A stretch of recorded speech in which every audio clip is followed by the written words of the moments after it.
What is up, guys? Welcome back to Cozy Talks. This week we are going to be talking about betting lines and all the good stuff, parlays, what have you. It's our betting show.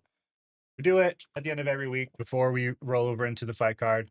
So we're going to be talking about all the line movements and where our plays lie in this week of UFC 327, taking place Saturday, April 11th at 5:30 Eastern Time, 2:30 for us Westerners.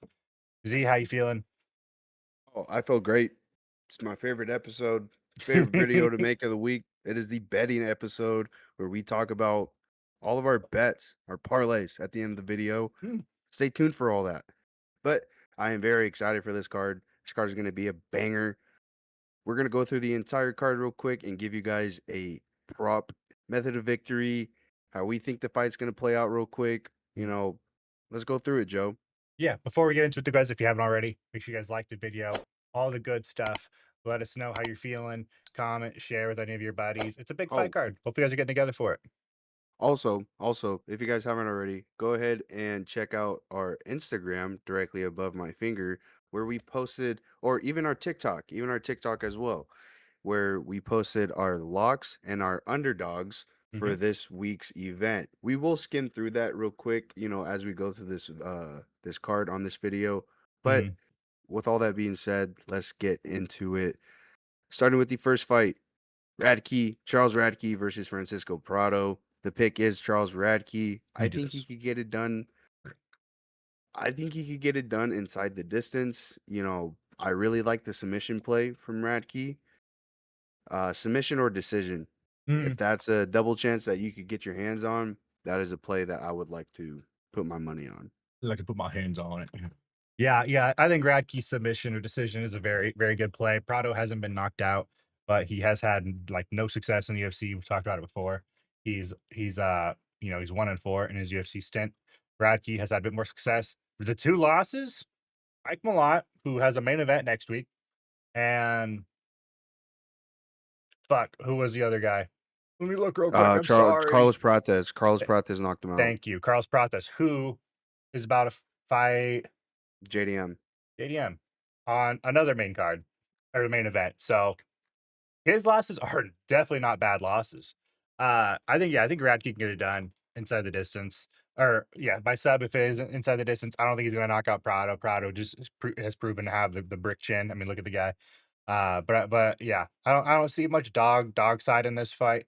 I think his boxing is a bit worrisome for Radke because Radke is a brawler. But outside of that, I think Radke should control this fight wherever it goes. Moving into the next one, we get the Washed versus Unk, even though they're both same age. Gaslam, Luque moving up to middleweight. Gaslam gonna be moving up to heavier middleweight come fight night. He's gonna be probably weighing, closer to 210, 220. But I think Gaslam is the pick here. I think Gaslam can get this done by knockout, which is not a very confident one. Gaslam just, I mean, fuck, I don't know. There isn't really a good prop on the Gaslam side. The Gaslam decision is probably his most favorite prop, but it's like Luque has been finished, you know, in his most recent fights that he's fought. Like he got Anaconda choked by Kevin Holland, and he arguably should have been finished when he fought Julio Alvarez, but it was like a weird scramble thing that I think happened, and they let the fight just play on, and it went to the scorecards. I don't know. Gaslam just this isn't a fight that I wanna touch. I think if I'm gonna touch it prop wise, it's gonna be probably just what, fight goes the decision, over rounds, probably over rounds, to be honest with you, fight to start round 3. I think those are pretty easy props for me to, digest.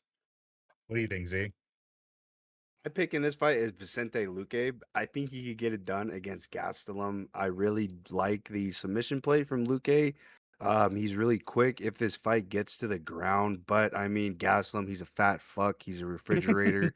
I think Luque, I think Luque though would be more crafty against Gastelum. So if he can't get this fight to the ground and dominate Gastelum on the ground, Vicente Luque by decision. But with all that being said, let's move into our next fight on the card. Maquel Maderos versus Chris Taco Padilla. Padilla's been fighting the tougher competition, like me and Joe have talked about in our recent videos. Padilla has also finished the tougher competition compared Mhm. to Medeiros. You know, both these guys are both undefeated in the UFC, but like I just said, Padilla, he's been putting dudes out. You know, he's been putting out really high level competition. You Mhm. know, some of the names like Rong Zhu. Um, yeah, give me Chris Padilla in this fight. I think he can get it done by TKO against Medeiros. Yeah, yeah, I think that's kind of the way here. I think he's gonna cut and bloody up Medeiros, and I think he can get him out there, probably come round 2, maybe early round 3. Uh, but we'll see what kind of heart Medeiros has, man. Like I said, he's 3-0 in the UFC. He's younger. He's only lost once in his career. Um, Padilla, though, I mean, like I said, his resume just holds up way better than his does. Both are in the same age. They're both coming into their prime or about to be. Um, it's kind of a tough matchmaking, man. I would like to see these guys both just move up on their own without having to, really collide with each other this early on. But here we are. Unfortunate. I got Padilla inside the distance, however. I think KO is the more likely outcome than the submission. His Muay Thai looks really strong. That's how he got Rongju out of there, was doctor stoppage. Rongju came clashing in and Padilla met him with an elbow, cut his eye and got him out of there. I think he can have a lot of success on the feet in this one. So yeah, give me Padilla inside the distance. Moving into the next one. Okay. Uh Fight going the distance between Tatiana Suarez and Lupi Godinez. I think that is probably the most bland, easy prop that you can look at in this one. Tatiana Suarez, her significant other's patchy mix. That's all you need to know. She does have some submission game. I mean, that's just what it is. She's not gonna have any striking upside whatsoever. Loopy is gonna have any sort of advantage on the feet. I feel like Tatiana Suarez is kind of just fighting girls that are just like almost copy paste of Amanda Lemos, girls that have like really good stand-up game. And then girls that I mean, Luby can wrestle though. I've seen, she has landed some great takedowns on chicks. I don't know how her wrestling's gonna go against Tatiana Suarez. I don't think she's gonna be able to pick her up and slam her down or anything. I think trips are gonna be her way to go if she does want to try and get Suarez down. But as long as this is standing, I think this is gonna be Loopy's fight on the feet. But fight going the distance is just much easier to say when you look at a fight like this. My pick was Lupi Godinez. I think she could still get it done against a boring Tatiana Suarez, in my opinion. Mhm. Yeah, her only loss against Zhang Wei Li, but overall, I am eyeing this fight goes to decision. That is a fat piece, a very expensive piece. That's why it is a parlay piece. But let's move past this fight and get into another boring fight. Mateus Gamrot, Esteban Ribovics. The only reason why I say it's boring is because it has a very high chance of being fucking boring with Mateus Gamrot being on this card. Mm. Mateus Gamrot is a decision goblin. I mean, he's kind of like Marab, but Marab is way more exciting and actually touch UFC gold. But I mean, I guarantee you a lot of those. I probably one of those knockouts came in the UFC, and all the other ones came from the regional scene. But he's fighting a striker in Esteban Ribovics, who, in my opinion, could probably put him out. Mm. So my pick is Esteban Ribovics in this fight. I got the underdog again. I think he can get it done against Gamera. I think he could even drop him and possibly finish him. But I think it'll be a gritty, grindy fight just because of Gamrot. I mean, look at the Dan Hooker fight. Yeah. But either way, the pick is Esteban Ribovics. Yeah, I think Gamrot is just a safer bet, just resume wise, like I've talked about numerous times throughout the fight week. Ribovics, his last fight was Elvis Brenner, guy who himself hasn't had much success UFC wise, like just competition.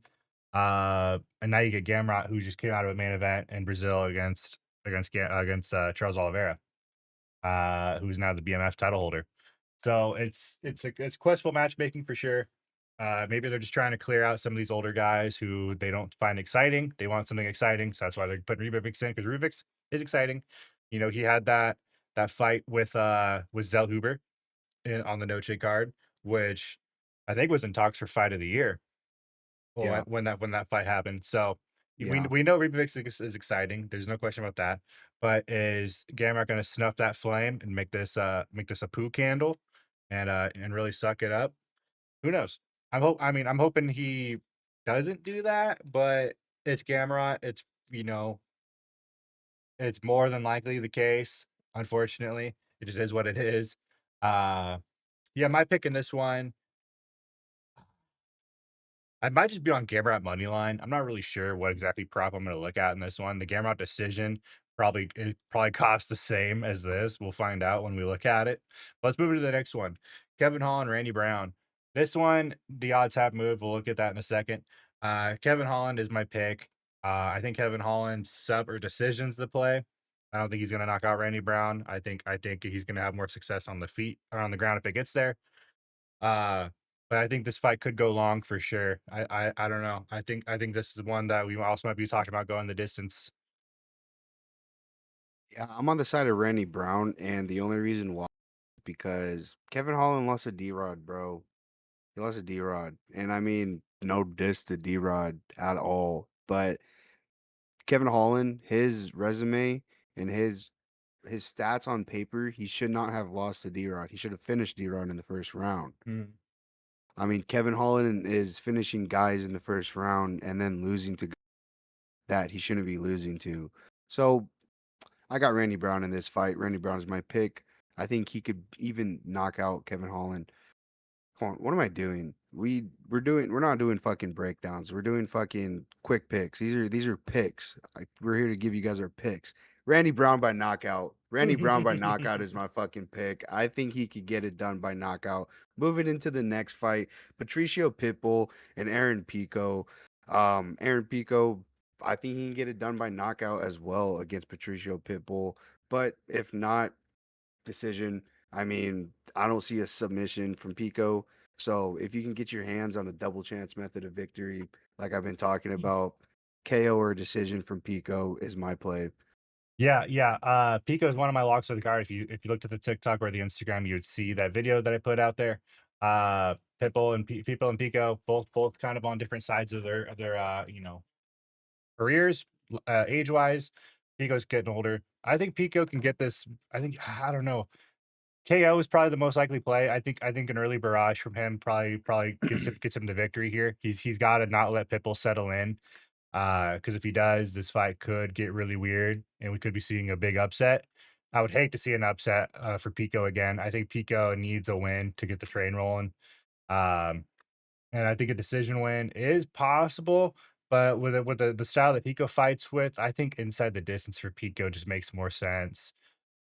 So it's probably what I'm gonna get my hands on. It's gonna be cheaper than having to eat up a massive favorite on a guy who has been chinned pretty badly. I'd rather, a Pico inside the distance than hope that he survives to see the scorecards. I don't know. This is a fight that I'm low key worried about, but I shouldn't be. But let's get into the main card. Cub Swanson, Nate Landwehr. Cub Swanson's retirement fight. He is my underdog of the week. If you also saw the video, you know that he's my underdog. The odds have kind of shrunk a little bit, but he is still technically the underdog, I think. Um, and yeah, there's just more upside on him. I think Cub Swanson by KO is gonna be my play here. Um, I think he's gonna maybe shoot a takedown, but he's more known for the boxing. His wrestling, I don't think is gonna be the way this fight plays out, even though I think he should, low key. But I think Swanson by knockout makes more sense, given that Landwehr has just been a gross brawler and has been knocked out badly in his last two fights. So give me Swanson to continue that trend and give Nate Landwehr his third knockout loss in a row. Yeah, I really like the Cub Swanson line. He's still the underdog, even though the lines are starting to close in a little bit, but I am taking Cub Swanson by knockout in this fight. Moving into the next fight on the main card, Dominic Reyes versus Johnny Walker. My pick is Johnny Walker inside the distance, KO or submission. But if you want to be degenerate, take that submission play for Johnny Walker. Just saying, man. Yeah, yeah. This one, if you're not confident either of these guys, you can pay a hefty price in minus 300 something for it not going to the scorecards, which might be the safe play if you want to cop out and not have to pick two guys that have pretty vulnerable chins. It's not a bad piece, especially if you're paired up with that Tatiana Suarez and Loopy to go the distance. Take one to go, take one to not go.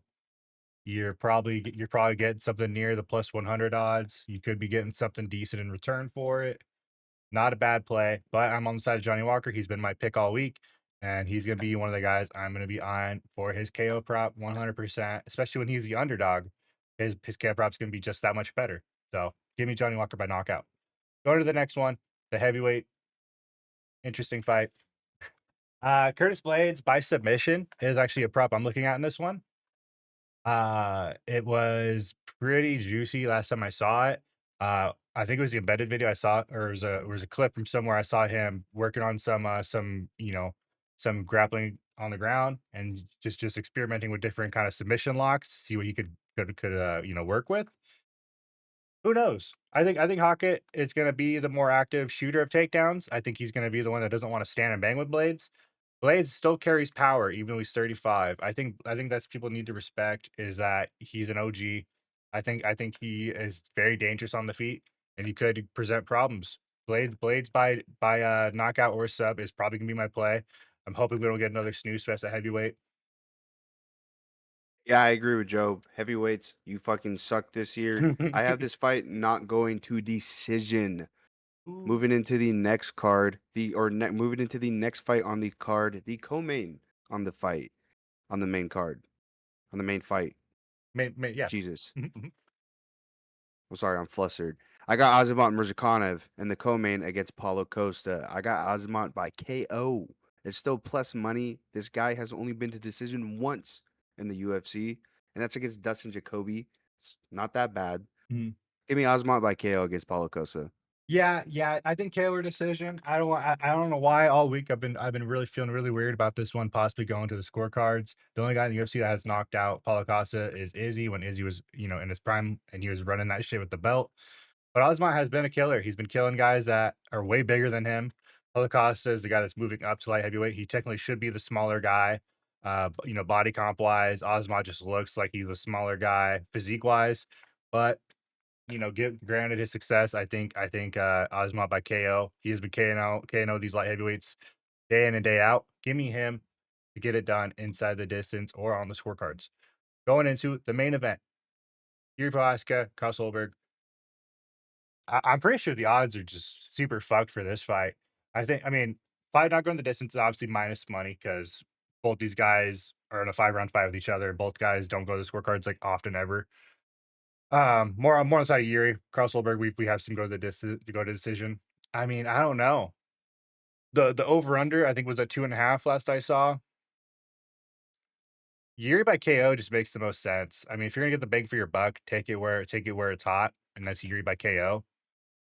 That's probably gonna be my one of my only plays on this. So Yeah, I mean, Yuri inside the distance. Yuri inside the distance is still plus money, KO or submission. You know, Jerry Proska got the submission against Glover Teixeira, Mhm, against a guy who is a black belt in BJJ. mhm. So yeah, Jerry Prohaska inside the distance is my play here against Carlos Ulberg.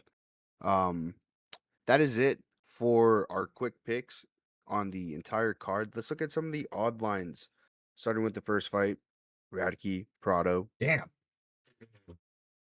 They couldn't decide where they wanted to place this. This is the Poly Market. I don't know why this website adds Poly Market now, which kind of sucks because I don't care for Poly Market. But yeah. So real quick, let's just take a quick look. Radke by what did we say? Oh, Submission. over under 2.5. They have the pick 'em. Radke submission. They pass it. Radke They submission. also have the lines all fucked up too. This isn't even lining up. Fuck. Can't even read this I right. think I think I think it's like plus 200, Is that where the one I'm looking at? Can't even tell, bro. They don't have the lines plus lined up. They gotta be tweaking. that's fucking with me. Let's not even look at them. Let's not even look at them Okay, then. Let's just look at we'll just the read them like the money line. You just see the line movement on this. Um, okay, so Gaslam Luque, Gaslam, holy shit. Gaslam's had some crazy movement too. What is this, bro? Kalshi. Minus 10,000 on Kalshi. Let's Well, not even don't even click on Kalshi. Click on the third one. FanDuel. There Yeah, we go. FanDuel. Let's Because look at that had FanDuel. you. Okay. So he's growing as the favorite as the fight week has gone on. He opened 235, closes 265 as of Thursday. So when we're recording today, who knows what we're gonna see if this fight is even gonna make it to Saturday. If Gaslam comes in like a fat boy, this fight could possibly be getting canceled. Hopefully not, though. I would hate to see that. It's already a 12 fight card. It's very small. Luke, your side. That's the Kalshi one. Sorry. Let's click on this one. 180. He's obviously growing. If the other guy's growing, he's obviously growing as well. So, Padilla, Maderos, real quick. This one, Padilla, is actually getting closer in odds. That's something that I feel better about grabbing. I'm paying less on the guy that I'm really confident in.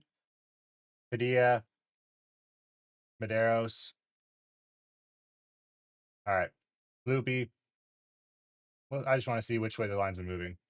Hasn't really moved. Okay, cool. Next one. Gamrot, Rebet. This one had wow, this one got all the way down to plus 126. This was what was this Sunday, right? Yeah, that was Sunday. Okay. And then it shot back up. So Gamrot really has been the same for the most part. This one's a pick 'em, like we just talked about.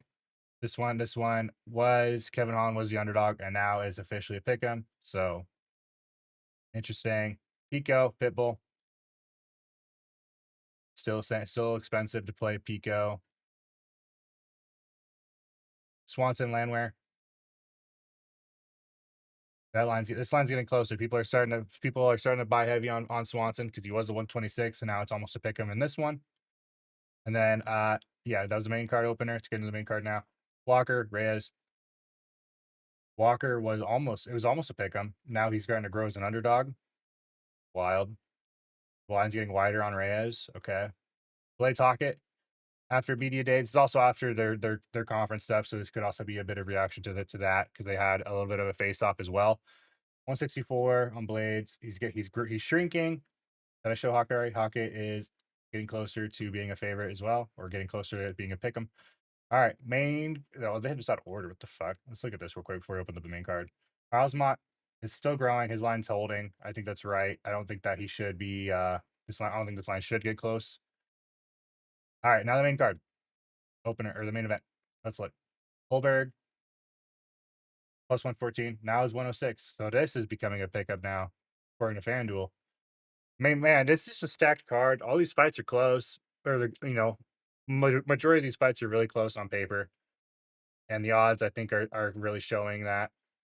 I mean, we can try to look at anything. Is there anything you really want to look at, Z? Not really. Okay. Overall though, guys, if you guys want to see our bets and our parlays, check out our Discord.